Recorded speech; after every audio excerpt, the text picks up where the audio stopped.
Rob Stone here, welcoming you to another edition of Big Noon Kickoff, the offseason. But man, the offseason only has a few more days left in it. Welcome to week 0 in college football. We actually have games this weekend, Saturday, live on Fox Nebraska, on the road at Illinois. Really looking forward to that one. So much to get to on this week's show. We're going to break down the Pac-12. Washington head coach Jimmy Lake is going to join us. Matt Leinart, Reggie Bush, Bob Stoops will be along in a moment. But first, let's get to the big news in college athletics and college football this week. The Pac-12, the ACC, and the Big Ten joining together, a historic alliance between these three programs, common values, a unanimous support from all 41 of those institutions to come together in this alliance. So let's talk about the alliance with our college football insider and newsbreaker, Bruce Feldman. What exactly, Bruce, is the alliance?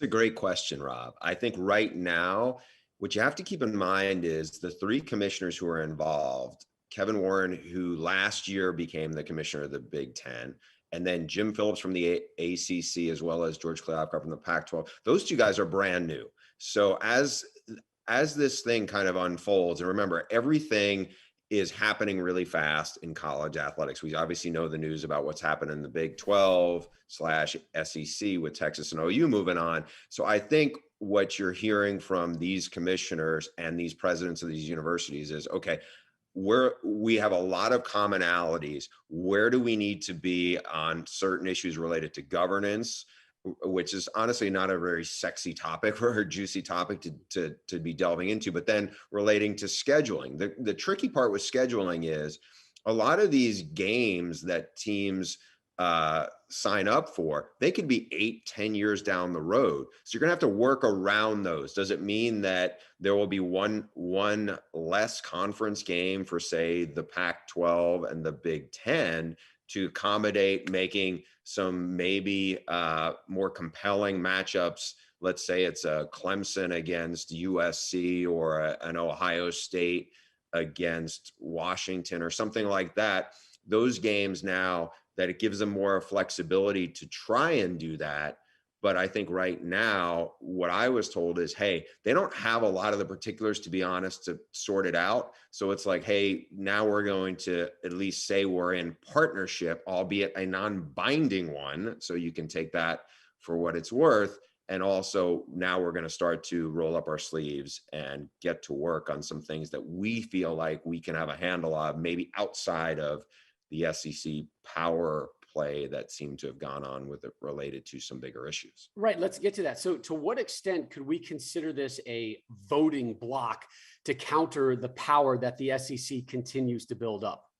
Well, that's a great point, because right now, if you were to ask the commissioners, and this came up a couple of days ago when they had their press conference, they aren't really aligned as a definite voting block. Now, they have a lot of like-minded interests, but to think that all three of them are going to say, hey, this is in the best interest of us, we're all going to go that direction, that's not going to be the case. Kevin Warren, the Big Ten commissioner, was specifically addressed that. And keep in mind, the Big Ten has the most leverage of these three conferences in terms of TV ratings, appeal, and everything like that. So the fact that they're already acknowledging that it's not going to be an automatic rubber stamp, I think that is significant in terms of, like, let's not get too far, look at this through rose-colored glasses, and it's going to be these three conferences against the SEC. Not necessarily.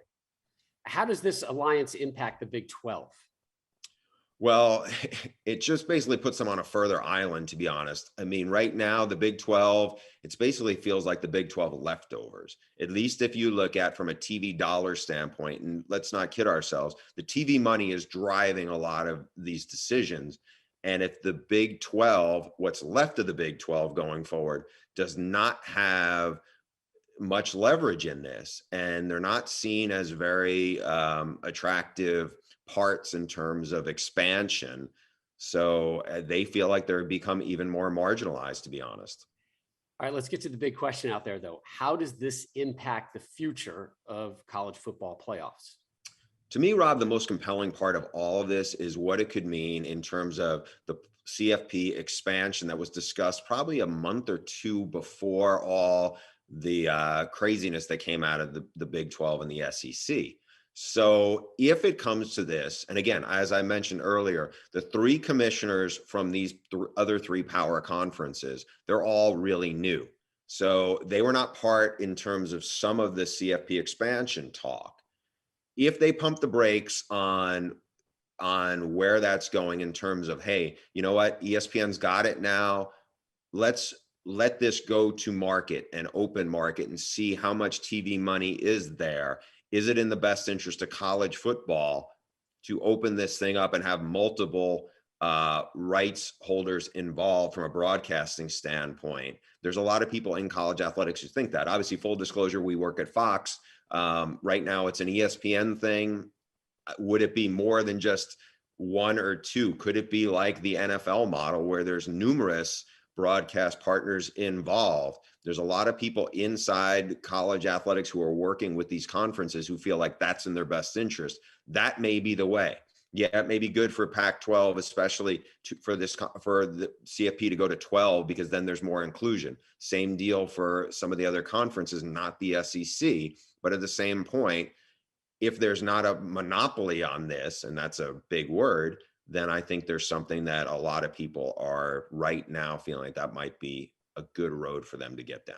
You know, Bruce, how many times, no matter the sport, have we seen people try to follow the lead of NFL? There's a reason they're at the top of the mountain and everybody wants to be more NFL-like. Bruce, as always, we appreciate the insight. Can't wait for week 0, my friend. We finally get to talk some football. We're going to talk Pac-12 coming up next, and we're going to take a look at the college football playoff picture over the last couple of years. You mentioned it, the most playoff appearances by conference. No shocker, SEC's up there. Clemson with that great run, helping the ACC numbers get elevated. Big Ten in third. In last place, the Pac-12, 0 appearances in the last 4 seasons of the college football playoffs. Let's carry on the conversation about the Alliance and the Pac-12. Bob Stoops, Matt Leinart, Reggie Bush joined the conversation. And guys, I'm going to go to the 2 guys down below here, the Pac-12 representatives. Reg, I'll start with you. Is the Alliance a good thing for the Pac-12 moving forward? Well, I think you would hope so, because if not, then why would they, be interested in it? I think the hope for me and for a lot of Pac-12 college football fans is that this can help them to get more appearances in the playoffs, and just get more eyeballs on the Pac-12, because it's been rough down there for us, boys. It's been rough down there for us for the last couple of years, and we haven't had an appearance in the playoffs. What's been 4 years now. So at the end of the day, USC, Oregon, those are the schools that really carry the conference, and we need them to continue to play at a high level. But I hope that this alliance is really going to help just get more eyeballs on the Pac-12 and help us get into a playoff spot. Yeah, I mean, you're talking about scheduling with the Big Ten, with the ACC, and again, as Bruce just said, a lot of it's very open-ended. But I think the discussion and the alliance, as far as what this means for the Pac-12, I think it's great. Reggie just talked about the exposure. I mean, how many years have we been going on with the late kickoffs, and no one cares about the Pac-12 and no one wants to watch them late and all those things? Well, now you start to add some of these big games against the Big Ten, against the ACC, and it's not so much more regionalized, but it's more national. And I think that only helps brands, not just the USCs and Oregons, but other brands that make up the Pac-12. And then the other thing I just think is, for so long, the leadership in the Pac-12 has been questioned, and to be completely honest, it hasn't been great. And I think what George Kliavkoff has done so far is more than what we've seen in the Pac-12 in a long time. He's making moves. He's bold with his decision making, and he hasn't even been on the job more than a year. So I think that's what's getting people excited about the Pac-12. And I've talked to some coaches, and curious to see what Coach Jimmy Lake may have to say about it as well coming up. But I think the Pac-12 is in great hands with him, and I think this alliance only helps enhance the tradition of the Pac-12 and the exposure for the Pac-12 moving forward. I'll jump in here, even though I'm not a Pac-12 guy, but we already have this year. Everyone can't wait to watch Washington at Michigan. Great game. So I think anything always helps if you're going to communicate together. This is kind of a way of adding a commissioner, even though there isn't a commissioner. These three, anyway, these three conferences coming together now that it's like they are, their own commissioner and trying to, help build each other in certain ways. It can only be a positive. And let's face it, though, to start getting into the championship games and the playoffs, you got to win. There's no way around it. Just being aligned with these other conferences isn't going to get you in any playoffs. So you still got to win that schedule. Coach, how do these potential marquee games out of conference impact the program, impact recruiting? Oh, I think they're major. And I'm not sitting here going to toot our horn at OU, but we've had multiple. Heck, we had one year we played. I think we played Alabama and Oregon in the same year out of conference. It's always great if you're going to be a top tier team. You play top tier out of conference games. College football wants to see it. Your players want to be challenged in those games. It gets the fans excited. And to me, if you're any of those programs, you always seek out big games and exciting games.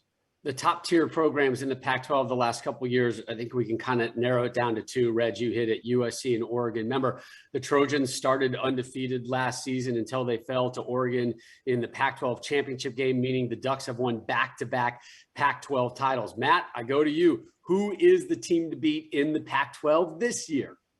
It's Oregon again. And, I think USC's got a shot, but Oregon, with the way they're built from a personnel standpoint, and really we talk about championship culture and a program and all of those things with coaching, and that's what Mario Cristobal is doing and continues to do for the Oregon Ducks. He's recruiting at a very, very high level. If you look at just the defense alone, you talk about Thibodeau and Justin Flo and Mace Funa, you got 5-star guys all over that field who are really good players, and they're developing those players.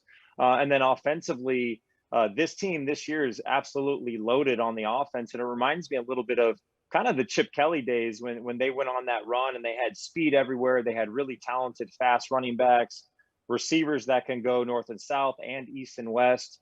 And they have a quarterback in Anthony Brown, who's, remember he was a transfer. He's played a lot of football. He's played a lot of football and he's got a lot of experience. So I really, truly believe this Oregon football team is built to get to a college football playoff this year. They have the depth, they have the physicality.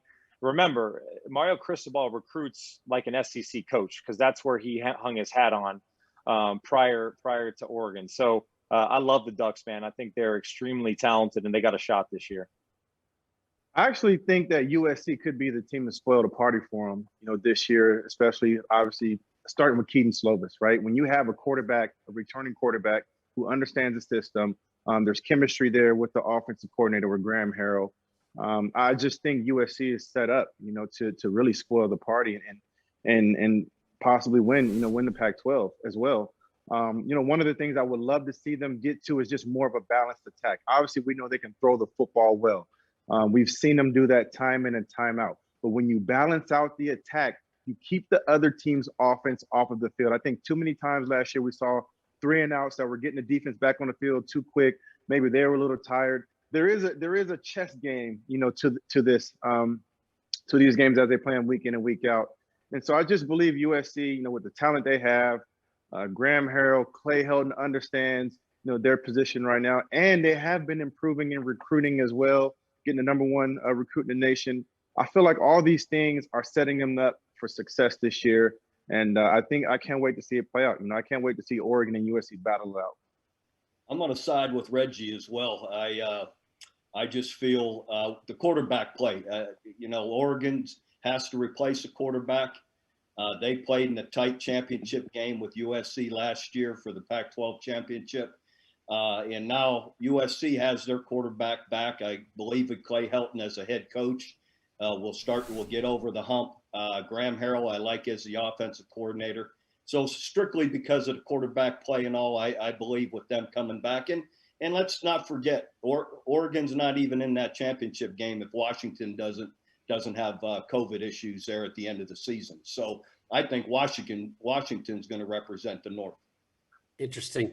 only one Pac-12 title for the Trojans since Pete Carroll left. That was back in 2017. So we all kind of agree Oregon and USC are the teams to beat in the conference, but there's a lot of programs underneath that tier that are ready to kind of slide themselves up the food chain. And Coach, Utah has been one of those programs where you just every week you would look at the top 20 to 25 and you're like, oh, there's Utah in that kind of 15 to 25 window. They're constantly there. They're almost taken for granted. Is this the year that maybe they can get themselves over that hump?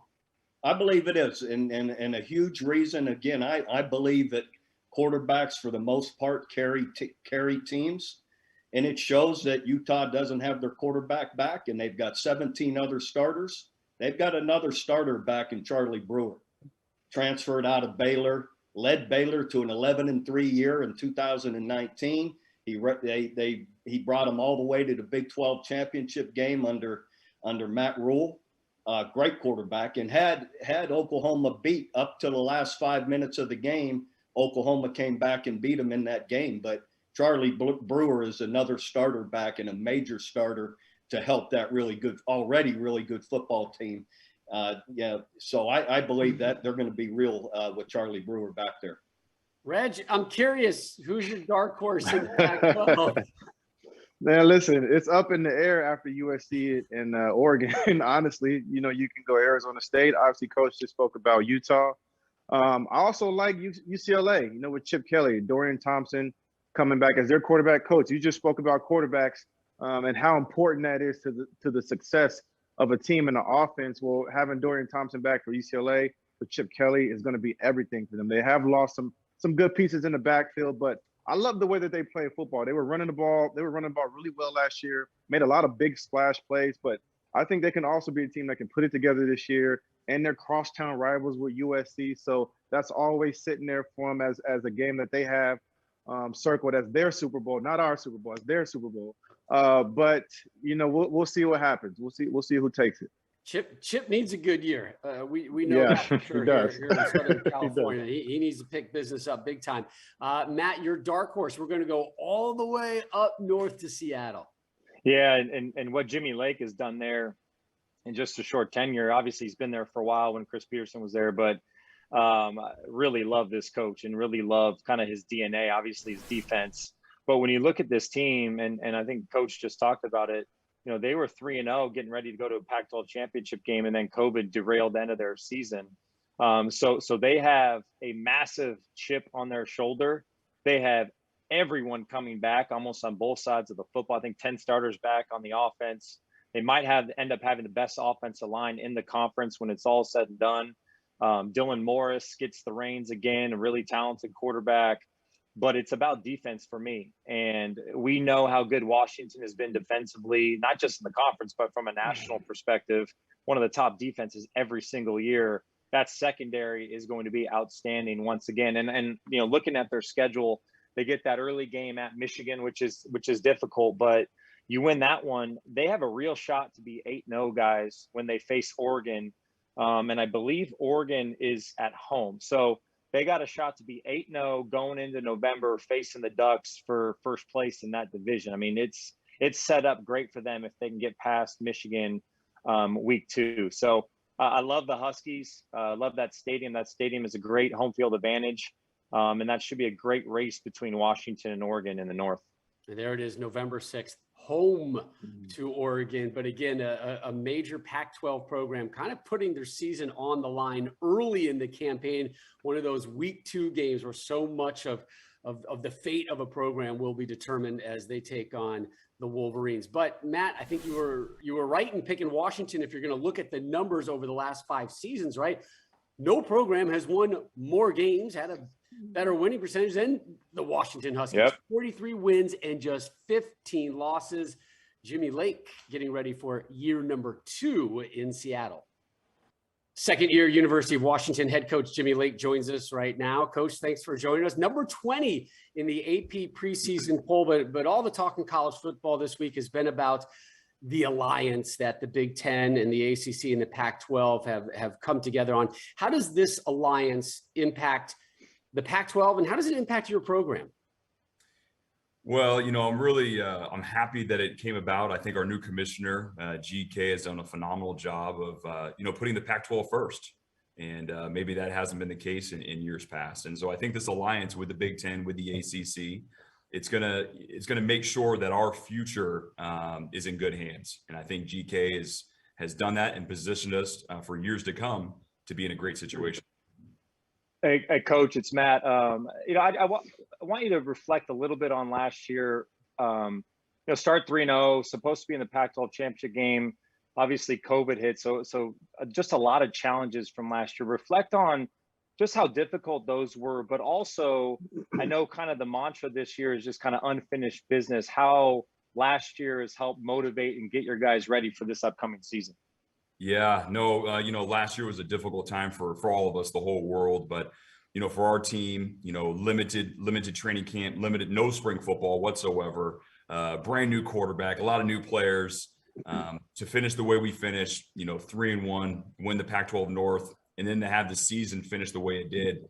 Our whole offensive line either quarantined or had COVID. It definitely left this huge. We have this unfinished business that we got to take care of. And we have a huge chip on our shoulder. And I'll tell you what, in 2021, it's been awesome. Great offseason, spring football, all of training camp. Our guys are competing at a high level, and we are looking forward to showing the country what Washington football is all about. Hey, Coach, you talk about that preparation. You guys getting ready for this upcoming season, and you guys got a pretty tough schedule. Week 2, you're at the Big House in Michigan, 100,000 fans. It's going to be packed and loud. How do you see, your team getting ready for, such a big task, going to a stadium like that, into a hostile environment like that? Yeah, no question. It's going to be a hostile environment, but our players are excited. Our staff is excited. We are excited for the opportunity. We know how football was snatched away from us last year, and how grateful we are now just to have football. We're grateful now to come to the work every single day and be able to sit in the meeting room together and go out to practice. And so we can't wait to go there and put on a show for our fans. Our fans are going to travel. Our fans travel well. They're going to be there, and we want to make Husky Nation proud. So it's more excitement. We know there's going to be some ups and downs. That's college football. There's going to be ups and downs, but we are ready for the challenge. Hey, Coach Lake, Bob Stoops here saying hello, buddy. How you doing, Coach? Good to see you. Great. Hey, the newest member, Chris Peterson of our college football, our Fox college football family, he's joining our team. And I know you were 6 years with him, both at Boise and then at Washington. Talk about Chris Peterson's influence on you, who I'm even though he beat us in the Fiesta Bowl, I'm a big fan. I'm a big fan of his, and we're really good friends, and we spent a lot of time together. Oh, well, I don't know how long your show is here for the amount of influence that Coach Pete had on me. Got to spend 8 years actually with Coach Pete, 2 at Boise State, 6 here at the University of Washington. And, real quickly, my staff in years past, I've been a part of 3 staffs that have been fired. And I sought out Chris Peterson because I want to go learn how to be a head football coach. He was doing magical things there at Boise State, and I wanted to see what was going on. I really admired his program from afar for a long time, especially when I was in the NFL. Thankfully, he hired me, and it was the best decision I ever made. His importance of truly having a brotherhood between the players and the staff and the players coming together and gelling together, and having that uncommon unity, that is the one big thing that I learned from him. But your show is way too short. I learned so many valuable lessons from Chris Peterson that I still use to this day, and I'll use for the rest of my coaching life. Coach, let's go micro a little bit right now and talk about the personnel on your team. Early August, you made your quarterback decision, saying Dylan Morris is going to get the start over the heralded freshman Sam Heward. So how do you characterize the quarterback position going into the season right now? Yeah, Dylan Morris is our starting quarterback. But now everybody on our team knows I'm an equal opportunity employer. And as soon as a backup at any position starts playing better than the starter, that person is going to get the opportunity. And so, what that creates is competitiveness across our whole team on offense, defense, and special teams. I tell our guys all the time, as soon as you sit back and think, oh, I'm the starter, I'm this, and you start not working as hard and not making plays in practice, someone's going to be at your heels trying to take your job. And so it's I'm an equal opportunity employer. It's my job to put the best players on the field. And right now, Dylan Morris is our starting quarterback, and he's had a phenomenal training camp. And I can't wait to watch him here on opening day, September 4th.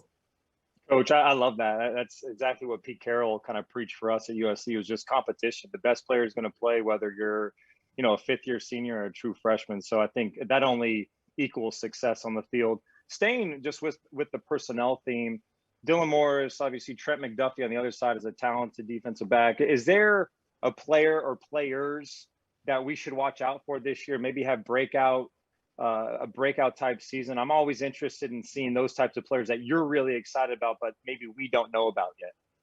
Yeah, I think you got to look at the other corner spot because if people are trying to stay away from Trent McDuffie, be aware of number 2 on the other side, Kyler Gordon. We've had a bunch of DBs over the years. Kyler Gordon is our most athletic DB that I've ever coached. He has ball skills. He's tough. He's definitely going to be a breakout player. He's been our special teams player of the year for the last 2 years. And now his progression in his game, his development, he's playing corner at a high level. So that'd be someone I would say on defense you gotta pay attention to. And then a breakout player on offense. I mean, I wouldn't call him a breakout player, but our center, Luke Wattenberg, he decided to come back for another year. He's nasty. He's nasty. He plays O-line the way you want O-line to be played. He's nasty up front. You're going to enjoy watching him pass protect, and you're going to enjoy watching him create huge holes for our running backs in the running game. Coach, you speaking my language. I said I've never heard a breakout player be a center, which I love. I think that's awesome. Oh yeah. He must be special. I love it. He's like this really nice guy in the hallways and at lunch. And then out of the practice field, I'm like an MMA ref. I'm like, Luke, what are you doing? That's your teammate. I'm trying to pull him back and pull him off, guys. And he plays O-line the way you want to play O-line. He's definitely a great example. That's awesome, Coach. I can't wait to watch him. So, Coach, as we're having this conversation, and I hear you rattling off a lot of your players that you're excited to watch. One of the things that has also changed in college football, the landscape, is the name, image, and likeness. With now players are able to go and make money off their name, image, and likeness. So, how has UW embraced the change in the college landscape with the name, image, and likeness, and helping the student athletes, be able to make money at a much earlier rate? Yeah. So first of all, I think this is a very positive thing for student athletes. I'm old enough, maybe you guys are a little bit younger than me. I remember when we used to get bagels in college and they wouldn't give us cream cheese. Cream cheese was an extra benefit. That was an extra benefit. Coach Stoops, you remember that, right? Cream cheese was an extra benefit. Like, hey, you can have the bagel, not have the cream cheese. Hey, we turned ourselves in for giving our guys spaghetti one time. Yeah. So we've come miles. We've come miles from where we were, and we are going definitely on the right path. And so I'm very excited for our student athletes. We've embraced it. We have a bunch of Fortune 500 companies right around our footprint here in Seattle at the University of Washington that our players will be able to take advantage of that. But I'll say this, the focus though, especially during the season, I tell our guys, hey, we need to focus on going and playing championship football. We go focus on playing championship football. People are going to want to invest in your name, image, and likeness. If we go out there and we're playing sub 500 ball and we're not playing very good football, I don't think people are going to be very interested in your name, image, and likeness. So let's focus on our team first, and then we can focus on these other positive things, after the season's over. But I do think it's a huge deal for student athletes, and very, very supportive of it. Hey, Coach. Did you get some cream cheese, Coach? Did you ever get the cream cheese? No, never got the cream cheese. That rule didn't change. I had to go buy my cream cheese. I'd use my scholarship check, go get some cream cheese. Make sure my bagel wasn't dry. Oh, stipend money. Love that story right there. Hey, Coach, never overlooking week one. I know that. But week two, you got kind of a semi-Rose Bowl game with Michigan. We got Washington at Michigan instead of the Rose Bowl. But talk about getting ready for Michigan and a Big Ten team and what they look like. Yeah, so it's a historic matchup. This is the 30-year anniversary of our 1991 national championship, where we beat the University of Michigan in the Rose Bowl. And so it is a historic matchup that our fans are going to love to watch, and that our players and our staff are excited to be a part of. University of Michigan is always going to have really good players. They're well coached. It's going to be in a hostile environment. We know all those things. Now let's go embrace it and let's go play some football. Let's go see what we got. And I'm excited for the country to watch our team perform. Enjoy the stadium, enjoy the crowd, right? Go get it. Thank you. That's right. And Coach, you fire up play next weekend with Montana. What's it going to be like to see Husky Harbor pumping out that yacht music and getting ready? So fun. Oh, we're so excited. We're so excited. It has been since the Apple Cup in 2019, since our stadium has been filled with fans. I know our fans can't wait. It is the greatest setting in all of college football. There's nothing like it. Lake Washington, you have the Cascade Mountains on one side, the Olympic Mountains on the other, and the very unique structure of our stadium. But what makes the greatest setting is our fans. Our fans are passionate. They understand football. They know when to cheer. They know when not to cheer. And all of our opponents always have a story about what happened to them at the University of Washington. This is a great place to play. And our team cannot wait to hear the roar of the crowd when we run out of that tunnel through that purple smoke. And we got to find a reason to get ourselves to Husky Harbor. I'll bring the yacht rock music. Nat's always got a couple bottles of rosé sitting by. Coach will bring the spaghetti. Reggie will bring the cream cheese. We got a party. Coach, let's go. I'm bringing a golf club. Us, man. Have a There great we go. season. I'll be with you. I'm bringing a golf club. We talked at the outset of the show about week 0. That's kind of like the soft opening at a restaurant, right? You figure out the tables, the wait staff, are we pushing the pasta too much? Let's get to the red meat. Week 1, and we are on the road, not once, but twice with Team Big Noon Kickoff.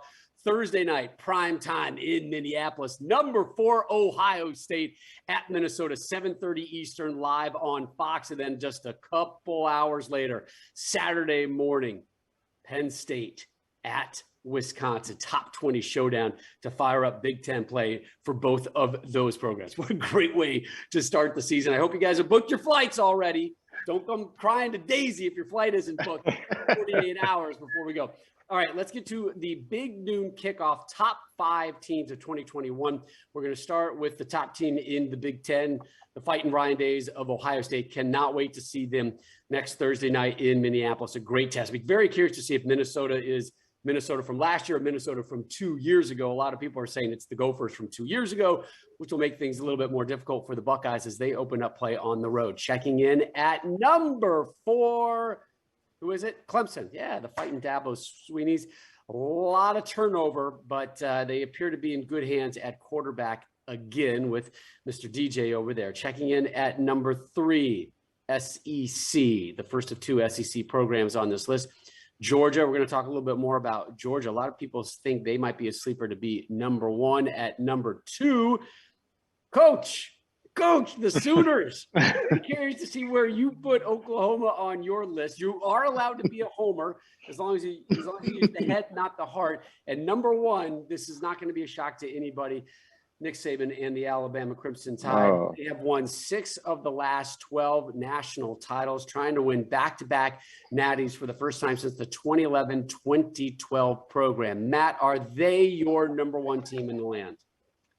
Yeah, they are. And I really use the example that they don't rebuild, they just reload every year. And I know they lost a tremendous amount of talent from a year ago, but I would use the example of LSU when they won the championship 2 years ago with Joe Burrow and all the firepower. They fell off last year, and I know it was COVID and all that.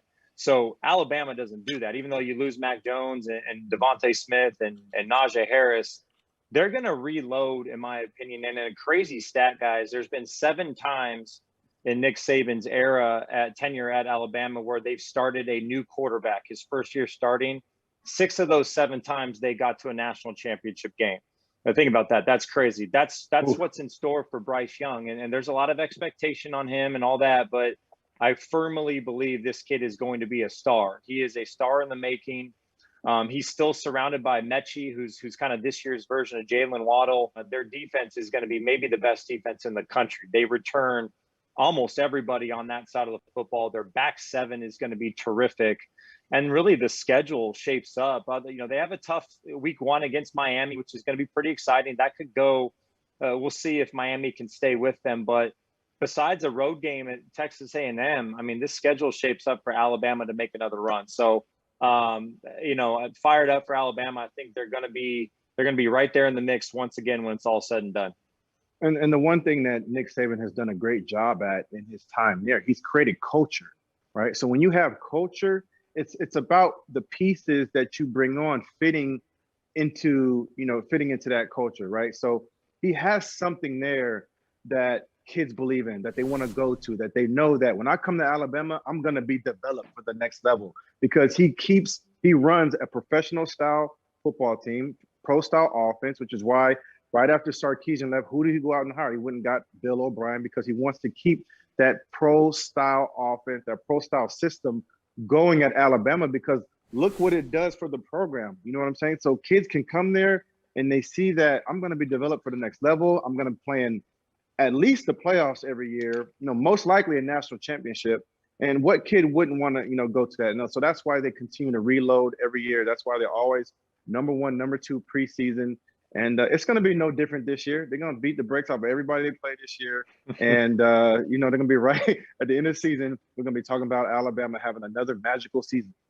They have to replace 8 All-Americans. They're used to that. They have to replace coaches on the staff. They're used to that. And we've been saying for a couple of years, like, maybe this is the year that all those coaching defections catch up to them. Nope. Nick's got it figured out, man. He's got these guys. He's got coaches and players that are stormtroopers. One goes down and here comes another one. So we just talked about our top 5, right, Coach Stoops? But the top 10 that really matters, our good friend Timmy B. I don't know if you're aware of him. He's on social media once every hour. So here's Tim Brando's 2021 preseason top 10. He cracks me up. Like, he's got at the bottom the just out and in alphabetical order, so not to disturb anybody there. So he's got ND, A&M, LSU, Georgia, Iowa State. Reg, I know you're high on Iowa State. Clemson, Cincinnati at number 4, Buckeyes, Bama, and Coach Oklahoma at number 1, according to Timmy B. How spot on is he, or how far off is he? Well, even after listening to that recruiting pitch you guys put on for Alabama, I'm still gonna. Oklahoma's got a chance.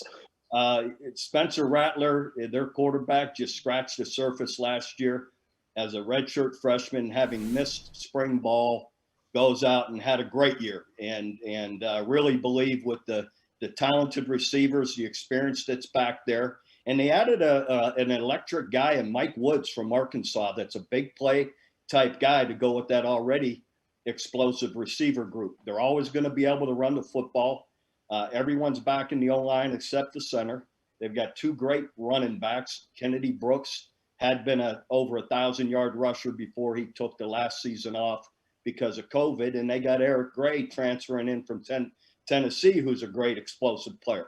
But the big key, I really believe, is going to be the experience back on defense and the quality of players back on defense, and Alex Grinch and the job he's doing there as the coordinator.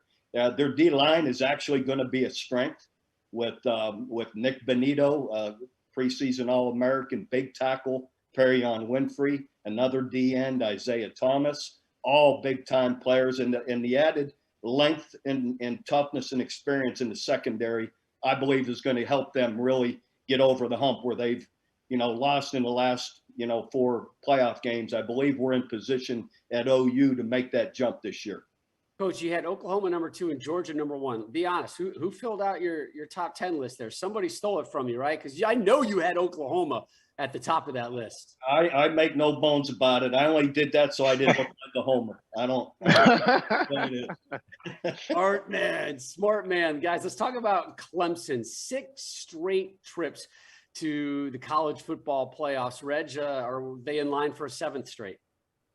I think they're definitely in line to make it to the playoffs. I think Clemson is a one team I may have more questions about out of some of these teams, just because losing Trevor Lawrence is just a guy you don't easily replace him, right? I know DJ Uiagalelei is gonna play well. We saw him, play well in his short, brief starts, the last couple last year. But losing Travis Etienne as well is to me is going to be a huge shift and change for them because of the speed that he brought to the game.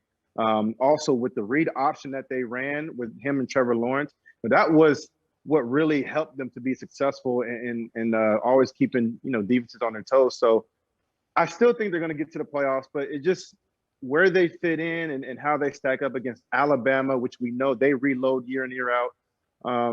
That's where I have the questions is once they get to the playoffs, how are they going to look? Yeah, I actually, for me personally, I think you could almost flip a coin between Alabama and Clemson because it's kind of two very similar situations. Both teams, as Reggie just said, Clemson loses, the number 1 draft pick in Trevor Lawrence, Travis Etienne, a first-round draft pick, Amari Rodgers, really talented wide receivers.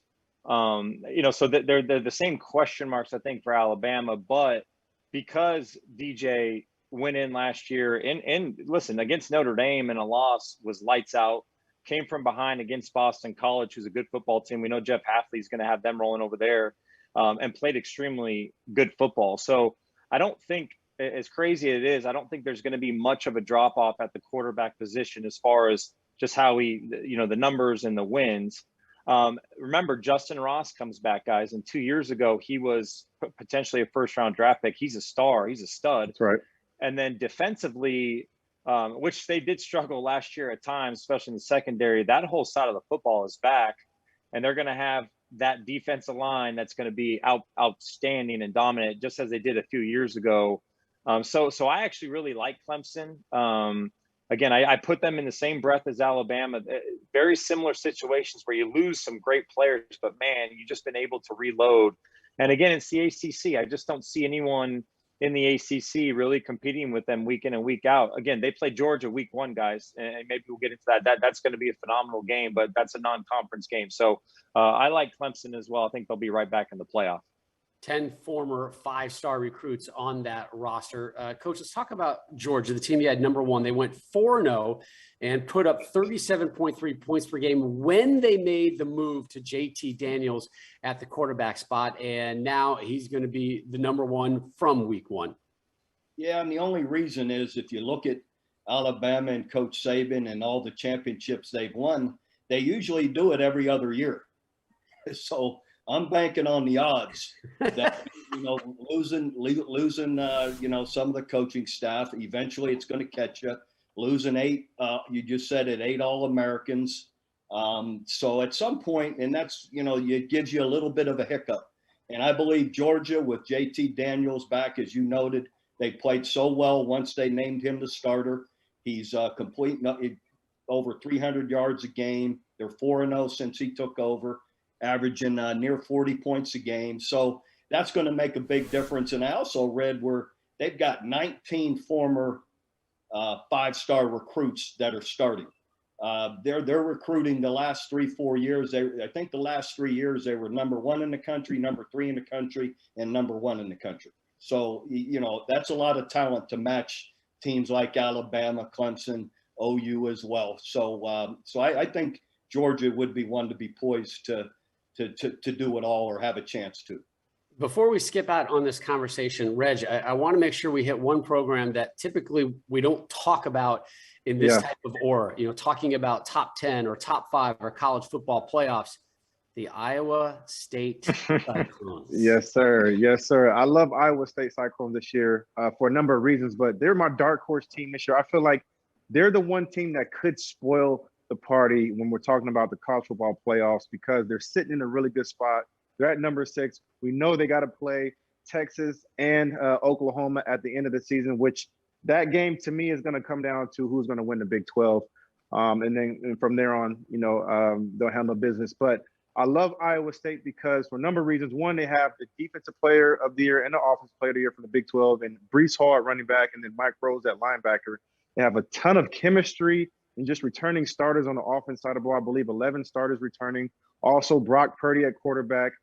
This is a team, when you turn on the film, they just play hard. And they play you to the end of the whistle. They play you to the end of the game. They beat Oklahoma last year in the regular season, but obviously lost to them in the Big 12 championship. So I look at that rivalry between those two. Those are the two teams to me that it's going to come down to in the Big 12. We'll see what Texas has to say about that. But, man, I love Iowa State for a lot of reasons. But starting with Breece Hall at running back, who's also my preseason Heisman favorite. Second to last week of the regular season, Iowa State in Norman. Go ahead and Road trip, circle that baby. one right Road now. trip. Road trip. Yeah, that one could be massive if everything aligns the way we think it will. Coach, you have one more weekend off. What are you going to do with it this weekend? I'm going to watch whatever football I can. That's the right answer, my friend. You are going to be watching myself and Reggie and Matt. It is week 0 football, baby.